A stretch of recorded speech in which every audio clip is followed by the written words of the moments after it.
The emergency session of the Galactic Council had been called within hours of Captain Yuna's frantic report from Earth. Council chambers that had remained peaceful for centuries now buzzed with heated debate as representatives from dozens of species tried to process what they were. Hearing Council Leader Zoran, a tall being with silver skin and ancient eyes, called for order. Captain Yuna, please repeat your report for the full council. Captain Yuna stood at the center of the chamber, still shaken by what she had witnessed. Honored Council, the humans have achieved not just warp drive capability, but warp drive superiority in less than 1 month after first contact. A ripple of disbelief went through the chamber. The representative from HFY, a species that had taken 800 years to develop warp drive, spoke first. Captain, surely you are mistaken. No species develops faster than light travel that quickly. I have detailed sensor readings, Captain Yuna replied. Human ships are now operating throughout their solar system using warp technology that exceeds our own capabilities in speed, efficiency, and range. Council Leader Zoran studied the data that Captain Yuna had transmitted. These readings suggest the humans have mastered exotic matter production at unprecedented levels. How is this possible?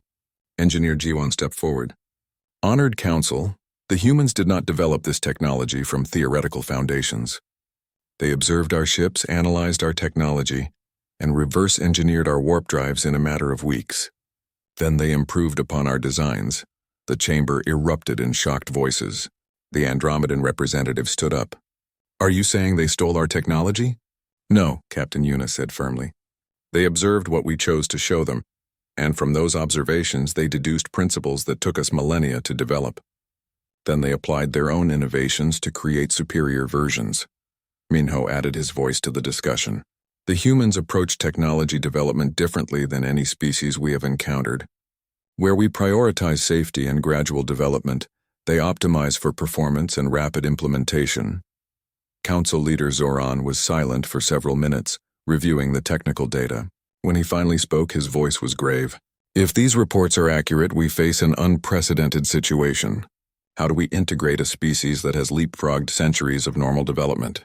On Earth, Admiral Ki-hoon was having a very different conversation with the world leaders who had gathered to discuss humanity's new position in galactic affairs. The mood was one of celebration mixed with careful planning. The aliens are calling emergency sessions, he reported. Their entire understanding of technological development has been challenged. But this gives us an opportunity to enter galactic politics from a position of strength rather than weakness. Dr. Soman was already thinking about the implications. We need to be careful how we present ourselves. We don't want to be seen as a threat, but we also can't allow them to treat us as children anymore. President Chen of the Asian Federation raised an important question. What do they want from us now? Ambassador Doyun had been in communication with Captain Yuna since the revelation. They want to understand how we did it. More importantly, they want to know what else we might be capable of. The answer to that question was becoming clear as human science teams continued their work. Dr. Wanbin had been analyzing other aspects of alien technology and finding more opportunities for improvement. Their communication systems use quantum entanglement, but inefficiently, he reported to the gathered leaders. We could improve their range and clarity by a factor of 10. Their medical technology is advanced but relies on brute force approaches where precision would be better. Dr. Nari had been studying alien manufacturing processes. They build everything to last for centuries, which makes their production slow and expensive. Human mass production techniques could revolutionize their entire industrial base. It was becoming clear that humanity's rapid technological advancement wasn't limited to warp drive. Human approaches to engineering, manufacturing, and problem-solving could improve virtually every aspect of galactic civilization. 3 months after first contact, the formal integration meetings began. But instead of the gradual introduction the Galactic Council had planned, they found themselves negotiating with equals who were rapidly becoming superiors in key technologies. The meetings took place on a neutral station in the Alpha Centauri system. Captain Yuna, now assigned as the Council's primary liaison to humanity, found herself in the strange position of asking humans for technological assistance. The Council would be interested in learning about your exotic matter production techniques, she said during one session. Our current methods are apparently inefficient, Dr. Soman smiled diplomatically. "We would be happy to share our improvements. In exchange, we would appreciate access to your historical databases and star charts. Humanity is eager to explore the galaxy." What followed was not the careful, controlled introduction of a primitive species to galactic civilization, but rather a rapid transformation of galactic civilization itself. Human innovations spread throughout Council space with unprecedented speed. Dr. Nari's improved warp drives became the new standard for galactic travel. Journey times that had taken years were reduced to weeks. Trade routes that had been impractical became profitable overnight. Human manufacturing techniques revolutionized production throughout the galaxy. Dr. Yunju's molecular-level fabrication methods allowed for the creation of materials and devices that had been theoretically possible but practically impossible to build. Perhaps most importantly, human problem-solving approaches began influencing how other species approached technological challenges. The human philosophy of rapid iteration and aggressive optimization started spreading to other worlds. Captain Young-ho commanded the first joint human-alien exploration mission, leading a fleet of improved ships on a journey to the galactic core that would have been impossible with previous technology. The mission discovered 17 new inhabitable worlds and made contact with 2 previously unknown civilizations. 1 year after first contact, humanity was not just a member of the Galactic Council, but one of its technological leaders. The careful, gradual approach to development that had dominated galactic civilization for millennia was being replaced by human-inspired rapid innovation. Captain Yuna, now serving as Earth's primary diplomatic partner, often reflected on how completely wrong all their assumptions had been. During a quiet moment in her quarters aboard the new joint human-alien research station orbiting Saturn, she composed her final report on the human integration. "The humans have taught us that our approach to technological development, while safe, was also limiting. Their willingness to take risks and push boundaries has advanced galactic civilization by centuries in just 1 year. We can no longer think of technological progress as a slow, careful process. The humans have shown us that with the right approach, revolutionary advances are possible in time frames we never imagined." She paused in her writing and looked out at the bustling traffic of human and alien ships around Saturn.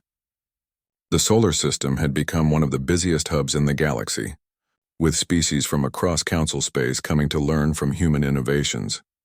Recommendation: all Council protocols for first contact with new species should be revised. We can no longer assume that technological development follows predictable patterns. Some species may surprise us as the humans have. We should be prepared to learn from them rather than simply teaching them. The galaxy would never be the same. Humanity had not just joined galactic civilization, they had revolutionized it. And this was only the beginning of what they would accomplish among the stars. Captain Yuna walked confidently into the conference room aboard the New Horizon station, carrying a datapad that contained what she believed would be the most important gift she could offer humanity. After 3 weeks of careful diplomacy, she was finally ready to share the theoretical foundations of faster-than-light travel. Ambassador Do-hyun sat waiting with Dr. Somin and Colonel Jihan, all maintaining expressions of polite interest. None of them showed any sign of the excitement that was building throughout human space at that very moment. "Ambassador," Captain Yuna began, "I believe your people have shown sufficient maturity to receive something special. Today I would like to share with you the basic theories behind faster-than-light travel." "That is very generous, Captain," Ambassador Do-hyun replied. "Our scientists will be fascinated to learn about such advanced concepts." Captain Yuna activated her datapad and began projecting simple diagrams into the air above the table. Space and time are not fixed but can be curved and manipulated. By creating specific energy fields, it becomes possible to contract space in front of a vessel and expand it behind. Dr. Somin leaned forward with apparent interest. "How much energy would such a process require?" "Enormous amounts," Captain Yuna replied. "The exotic matter needed to create negative energy density is extremely difficult to produce and contain. Most species require centuries to develop even basic exotic matter technology." "How long did it take your people?" Colonel Jihan asked. "Nearly 2,000 years from theoretical discovery to practical application," Captain Yuna said proudly. "Even with our guidance, humanity would need at least 500 years to achieve working warp drive." Ambassador Do-hyun smiled slightly. Captain, that is fascinating information. But before we discuss humanity's future development, we have a small announcement to make. Captain Yuna looked puzzled. An announcement? Yes, Ambassador Do-hyun said, touching a control on his tablet. We have prepared a small demonstration for you. The conference room's main screen activated, showing a view of space near Earth's moon. At first, nothing seemed unusual. Then reality twisted. Space itself seemed to fold and bend, creating a ripple effect that spread outward from a single point. From that ripple emerged a sleek spacecraft unlike anything Captain Yuna had ever seen. It was clearly human in design, but it had just performed a warp jump. Captain Yuna stared at the screen in shock. That's impossible. You don't have warp technology. Actually, we do, Dr. Soman said calmly. Captain Young-ho, this is Ambassador Do-hyun. Please join us at the station. A human voice crackled over the communication system. Acknowledged, Ambassador. The Defiant Pioneer is approaching the New Horizon station. Estimated arrival in 3 minutes. Captain Yuna felt the blood drain from her face. 3 minutes? You're at lunar distance. Our warp drive is quite efficient, Ambassador Do-hyun explained. We optimized the design somewhat. On the alien ship, alarms began sounding. Engineer Ji-won was frantically running sensor sweeps trying to understand what he was seeing. Captain, his voice came over the intercom. I'm detecting multiple warp signatures throughout the solar system. There are human ships appearing everywhere. Captain Yuna activated her communicator with shaking hands. Ji-won, how many ships? 12? No, 15. Captain, I count 20 human vessels all using warp drive technology that appears more advanced than our own. Through the conference room's viewport, Captain Yuna watched as the Defiant Pioneer materialized directly beside the New Horizon station. The human ship was smaller than the Harmony's Edge, but its warp signature was cleaner and more powerful than anything in the galactic database. Minho's voice came over the intercom next. Captain, I need to speak with you immediately. These readings don't make sense. What readings? Captain Yuna asked weakly. The human ships are using exotic matter in ways we've never seen. Their energy efficiency is incredible. Captain, their warp drives appear to be superior to ours in every measurable way. Dr. Somin leaned back in her chair. Captain, would you like a tour of our ship? I think you'll find our approach to warp drive technology quite interesting. An hour later, Captain Yuna found herself walking through the corridors of the Defiant Pioneer in a state of complete shock. Everything she thought she knew about technological development had been shattered. Captain Young-ho was explaining their exotic matter production systems. We produce about 50 kilograms per hour using our quantum field generators. The process is quite efficient once you optimize the particle beam configuration. 50 kilograms per hour? Captain Yuna whispered. Our best facilities produce 50 kilograms per month. Dr. Soman guided them to the ship's warp core, a compact device that hummed with contained power. We found that your people's approach, while very safe, was somewhat inefficient. We redesigned the field coils using nonlinear quantum equations. Nonlinear equations? Engineer Ji-won, who had joined the tour, looked stunned. But the mathematics become incredibly complex. Yes, but human computers are quite good with complex mathematics, Dr. Samin replied. We can calculate field configurations in real time that would take your systems hours to process. They showed the aliens innovation after innovation. Human manufacturing techniques that could build warp components at unprecedented speed. Energy systems that drew power from quantum vacuum fluctuations more efficiently than any galactic technology. Computer systems that could optimize warp fields in ways that had never been imagined. How long did this take you to develop? Minho asked, his voice barely audible.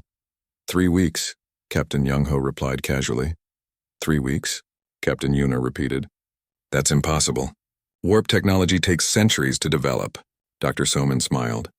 That's the difference between developing technology from scratch and improving existing designs. We had the advantage of seeing your finished product and working backwards. As the tour continued, Captain Yuna realized the full magnitude of what had happened. Humanity hadn't just achieved warp drive, they had revolutionized it. Their ships were faster, more efficient, and more advanced than anything the Galactic Council possessed. Captain, Ambassador Do-hyun said as they returned to the conference room, I believe we need to discuss humanity's role in galactic civilization, but perhaps not as the junior partner you originally envisioned. Captain Yuna slumped in her chair. I need to contact the Galactic Council immediately. They need to know that everything we thought we understood about technological development is wrong. Through the viewport, more human ships continued to appear throughout the solar system. Each one represented a feat of engineering that should have been impossible for a species that had learned about warp drive 3 weeks ago. Engineer Jiwan was running continuous scans, documenting technologies that would force the Council to rewrite every textbook on physics and engineering. "Captain," he reported, "I'm detecting at least 30 human warp-capable vessels now. They're conducting what appears to be a full survey of their solar system, using technology that surpasses our most advanced exploration ships." The revolution had begun, and the aliens were no longer the teachers. They had become the students, struggling to understand how a species they had considered primitive had leaped centuries ahead of galactic civilization in a matter of weeks. Captain Yuna looked at Ambassador Do-hyun with new respect and more than a little fear. "What happens now?" Ambassador Do-hyun smiled. "Now, Captain, we discuss humanity's application for membership in the Galactic Council. As an equal partner, of course."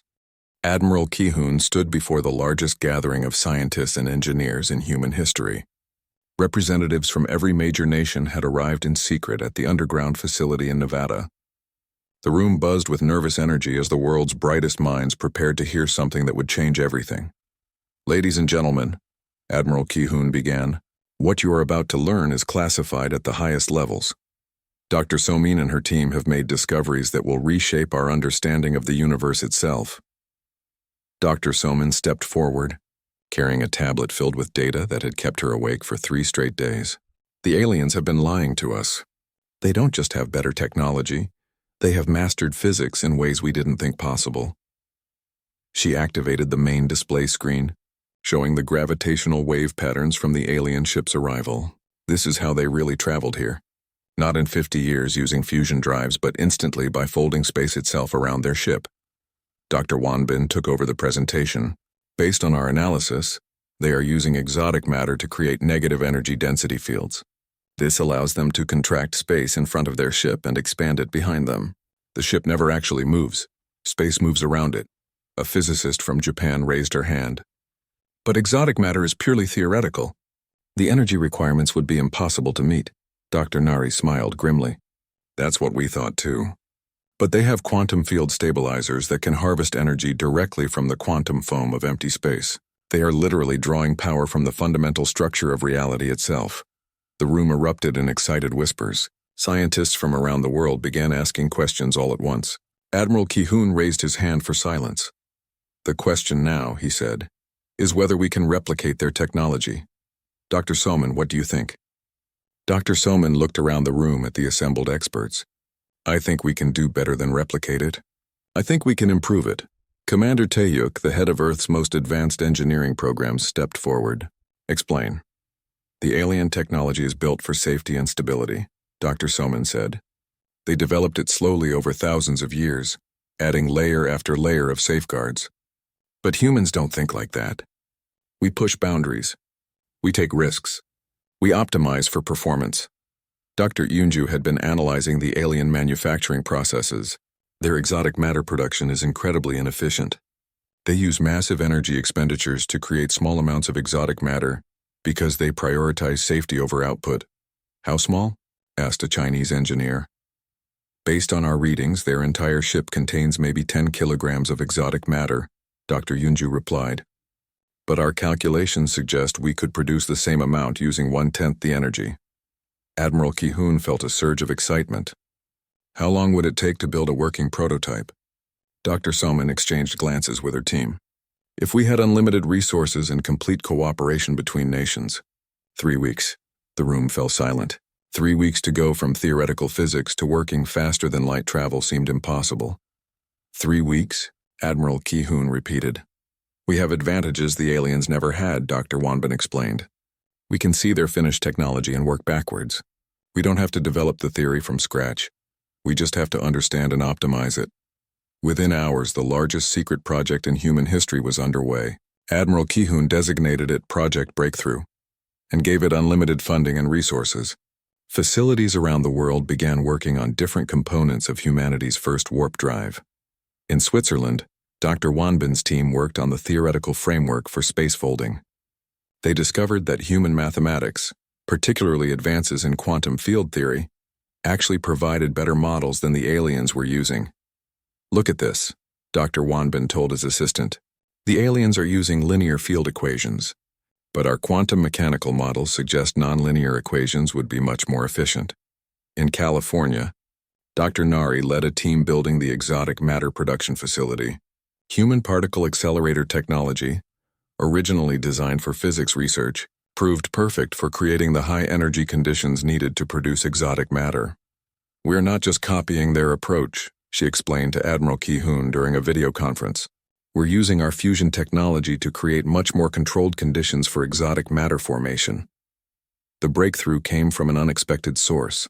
Dr. Yoonju, studying the alien manufacturing processes, realized that human 3D printing technology could revolutionize exotic matter storage.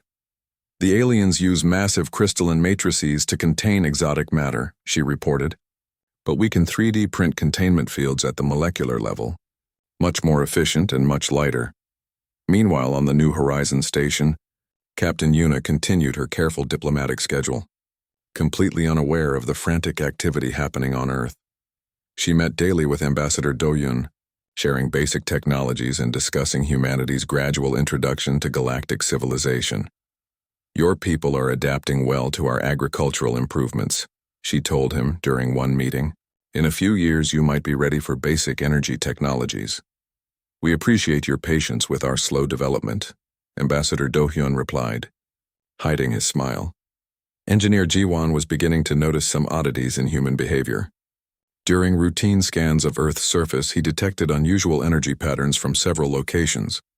"Captain," he reported, "I am seeing some strange energy signatures from the planet.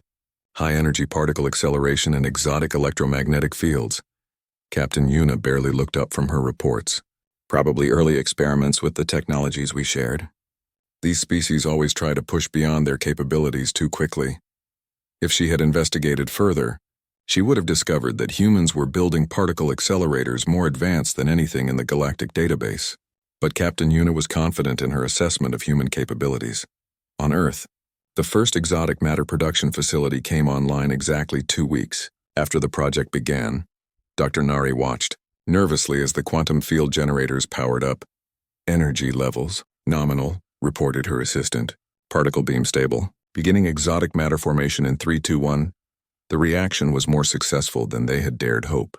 Instead of the tiny amounts the aliens produced, the human facility generated exotic matter in quantities measured in kilograms per hour. "It's working," Dr. Nari shouted. "We're producing exotic matter at rates the aliens never imagined." Admiral Ki-hoon received the news while inspecting the construction of humanity's first warp-capable ship. The Defiant Pioneer was taking shape in the largest spacecraft assembly facility ever built. Hidden deep underground in Australia, Captain Young-ho, selected to command humanity's first warp ship, walked through the construction site with obvious excitement. The ship was smaller than alien vessels but packed with innovations that no galactic engineer had ever imagined. "How much faster will we be than alien ships?" he asked Dr. Soman during one inspection. "Based on our calculations," she replied, "about 3 times faster with twice the range, using half the energy." The aliens had spent millennia developing warp technology through careful, gradual improvements. Humans had taken their finished design and optimized it ruthlessly in less than 3 weeks. As the final components came together, Admiral Ki-hoon prepared for the moment that would change human civilization forever. The aliens thought they were managing the development of a primitive species. They were about to discover that they had awakened a technological powerhouse. The Defiant Pioneer's first warp test was scheduled for the day before Captain Yuna planned to offer humanity its first glimpse of basic warp drive theory. The timing could not have been more perfect.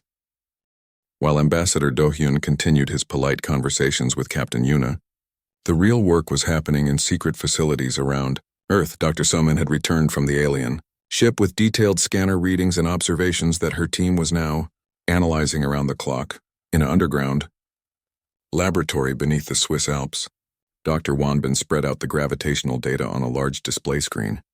The readings told a very different story than what the aliens had shown them. "Look at this," he said to his colleague Dr. Nari, pointing to a series of wave patterns. These are the readings from when they first arrived in our system. The gravitational distortions are massive, suggesting they folded space itself to get here. Dr. Nari leaned closer to examine the data, but during the tour they showed us fusion drives. Simple fusion drives couldn't create patterns like this. Exactly, Dr. Wanbin replied. They are lying about their technology. The question is, what are they really using? Meanwhile, Dr. Soman was reviewing video footage from their tour of the alien ship. She had worn a small camera disguised as a decoration on her jacket, and now she studied every detail frame by frame.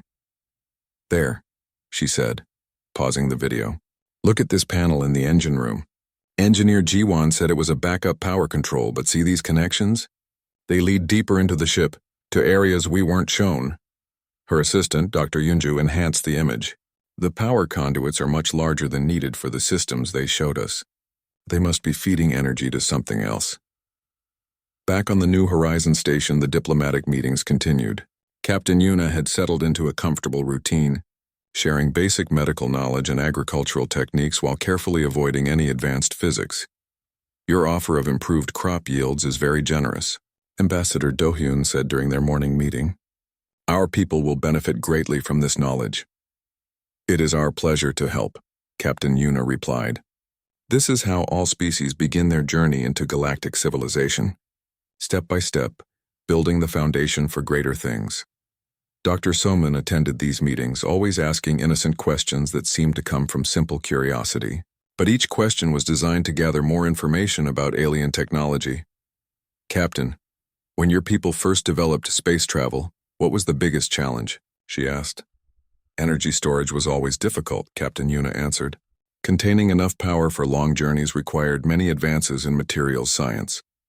What kind of materials? Dr. Soman pressed gently. Captain Yuna paused, realizing she was getting into dangerous territory. Very specialized alloys. The mathematics would be difficult for your current technology to understand. But Dr. Soman was already thinking about the materials she had observed on the ship tour. The walls had a strange metallic shimmer that didn't match any known elements. Her scanners had detected unusual magnetic properties that suggested exotic matter. That night, while the aliens rested on their ship, human scientists worked frantically to piece together the puzzle. Dr. Wanbin had developed a theory about how the alien drive might work. If they are using exotic matter to create negative energy, density, he explained to the team, they could literally fold space-time around their ship. The ship wouldn't move through space, and space would move around the ship. Dr. Nari was already running calculations. The energy requirements would be enormous, but if they can stabilize exotic matter, it would work exactly like our readings suggest.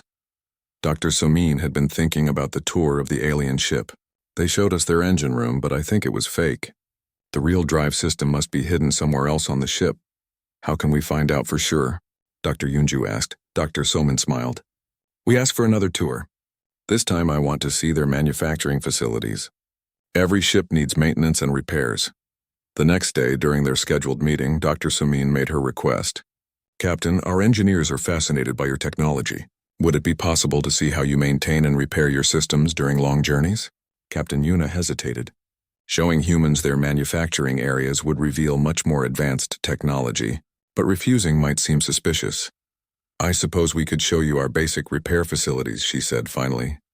Engineer Jiwan looked uncomfortable. Captain, perhaps we should limit the tour to general areas only. It will be fine, Captain Yuna decided. They are still centuries away from understanding our real technology. The second tour was exactly what Dr. Samin had hoped for. In the manufacturing section of the ship, she saw equipment that was far more advanced than anything they had been shown before. Machines that could manipulate matter at the atomic level.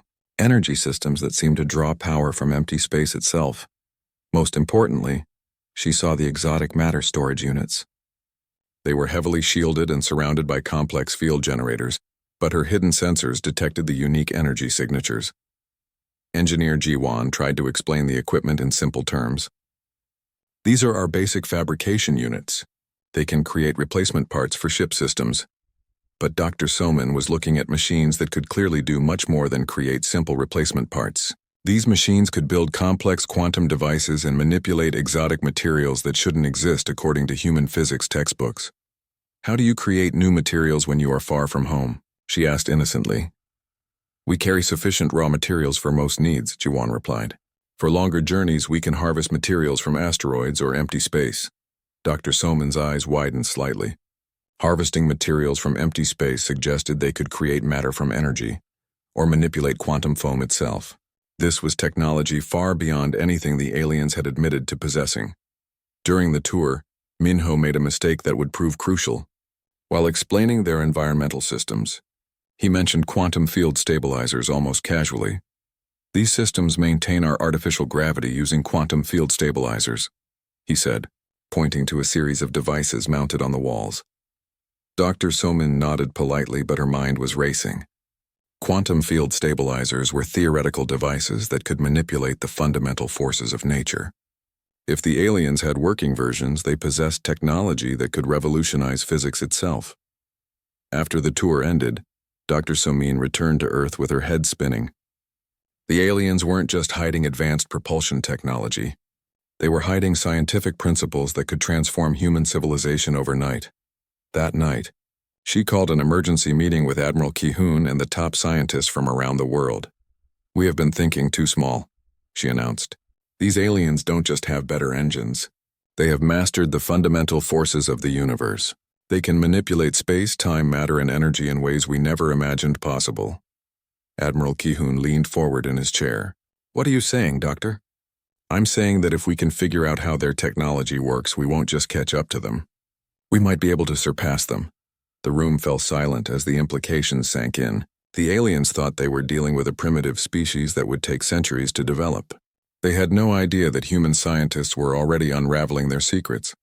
The race was on, and the aliens didn't even know they were competing. The docking was smooth and careful. Captain Yuna watched through the viewport as the Harmony's Edge connected to humanity's New Horizons station. The station was smaller than most galactic facilities, but it showed impressive engineering for such a young species. Ambassador Do-hyun waited in the docking bay with a small team of humans.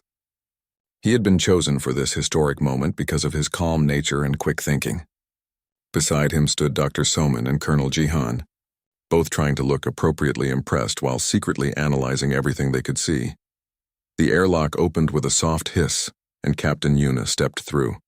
She was tall and graceful, with pale blue skin and large dark eyes. Her uniform was simple but elegant, designed to appear non-threatening to new species. Ambassador Do-hyun, she said with a slight bow. I am Captain Yuna. This is a historic day for both our peoples. Welcome to human space, Captain, Do-hyun replied. We are honored by your visit. Behind Captain Yuna came engineer Jiwon and xenobiologist Minho. Both aliens looked around the station with what seemed like polite interest, but they were actually cataloging human technology levels. The first formal meeting took place in the station's main conference room. The humans had decorated it with art from Earth, showing the beauty of their world. Captain Yuna seemed genuinely interested in the paintings and sculptures. Your species has a remarkable artistic sense, she said, studying a painting of Earth's ocean. This will serve you well in galactic society. Galactic society? Asked Dr. Samin, leaning forward slightly. Captain Yuna smiled. Yes, there are thousands of inhabited worlds among the stars. The Galactic Council works to maintain peace and help younger civilizations develop. Eventually, Earth may join us, eventually, Colonel Jihan asked. These things take time, Captain Yuna explained carefully. Species need to mature to develop certain technologies and social structures. The process usually takes several centuries. Ambassador Do-hyun exchanged a quick glance with Dr. Somin. They had practiced this conversation many times, knowing the aliens would probably try to control the pace of human development. What kind of technologies? Dr. Somin asked innocently. Captain Yuna gestured to Minho, who opened a datapad. Basic energy systems, medical advances, agricultural improvements. We can share these immediately to help your people. More advanced technologies like faster-than-light travel require much more preparation. How does faster-than-light travel work? Dr. Somin asked. Captain Yuna's smile became a bit forced. This was always the question that came up too early. It is very complex. Your current understanding of physics would make it difficult to explain. Perhaps in a few decades when your science has advanced further. What Captain Yuna didn't know was that Dr. Soman already had theories about faster-than-light travel. She had been working on the mathematics for years, and the gravitational readings from the alien ship had given her new ideas. "We understand that you traveled between stars to reach us," Colonel Jihan said. "That must require incredible energy." Engineer G1 spoke for the first time. "Our ships use efficient fusion drives and take advantage of gravitational assists from stars and planets. The journey from our nearest world took about 50 years.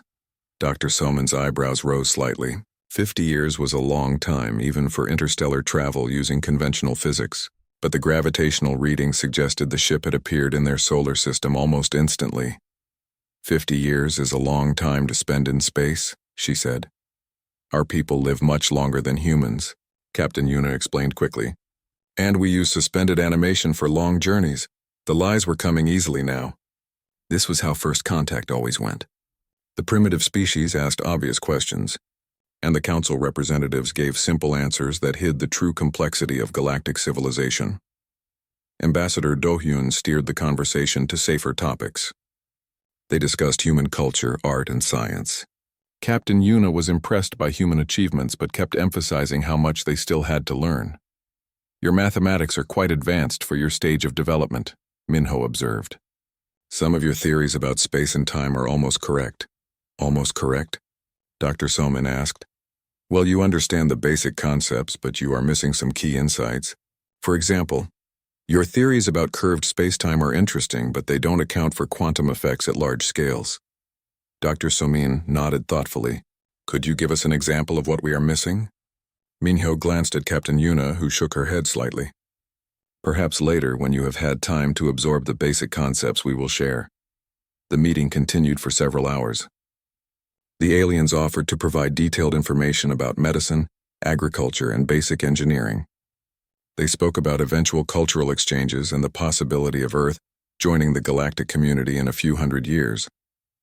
Throughout the discussion, Dr. Soman asked careful questions about physics and technology. Each time, the aliens deflected or gave vague answers about complexity and timing. After the formal meeting ended, Captain Yuna offered to give the humans a tour of her ship. This was part of the standard protocol. Show them impressive but not too advanced technology. Let them feel special while keeping them dependent. We would be honored to see your ship, Ambassador Do-hyun said. As they walked through the corridors of the Harmony's Edge, Dr. Soman's trained eye noticed several things. The walls had panels that looked like they could hide additional systems. The energy readings from her small scanner showed more power generation than needed for the systems they were being shown. Engineer Ji-won proudly explained their fusion drive systems, pointing to large cylindrical structures in the engine room. But Dr. Soman noticed that the actual fusion reactors seemed much smaller than necessary for the energy signatures they had detected. This is our main engine room, Ji-won said. These fusion reactors provide all the power we need for interstellar travel. Very impressive, Colonel Jihan said. How efficient are these reactors compared to our designs? About 50% more efficient, Ji-won replied. We can share this technology with you immediately. Dr. Soman nodded and asked technical questions about plasma containment and magnetic field generation. Her questions were so detailed that both Ji-won and Minho seemed surprised by her knowledge. As they toured the ship, Captain Yuna felt pleased with how well everything was going. The humans were appropriately impressed and asking the right sorts of questions. They seemed ready to accept a gradual introduction to galactic technology. She had no idea that back on Earth, teams of scientists were already analyzing every piece of data the humans had collected. The real work was just beginning. Captain Yuna stood on the bridge of the Harmony's Edge, watching the blue planet grow larger on the main screen. Earth looked peaceful from this distance with its white clouds and green continents. She had done this many times before with other worlds, but something felt different about this one. Captain, we are entering the outer detection range of their monitoring systems, reported Engineer Ji-won from his station. His fingers moved across the control panels with practiced ease. Should I begin the power reduction sequence? Yuna nodded. Yes, begin standard first contact protocols. Power down the quantum warp cores and switch to fusion drives only. Make sure all advanced systems are hidden or offline. This was how it always worked. The Galactic Council had perfected this process over thousands of years. When meeting a new species, they hid their best technology. They pretended to be less advanced than they really were. This helped prevent panic and cultural shock in primitive civilizations. Minho, the ship's xenobiologist, looked up from his research station. "Captain, I have been studying their broadcasts and data transmissions. These humans are more advanced than most species we encounter at this stage. They have split the atom, traveled to their moon, and built space stations.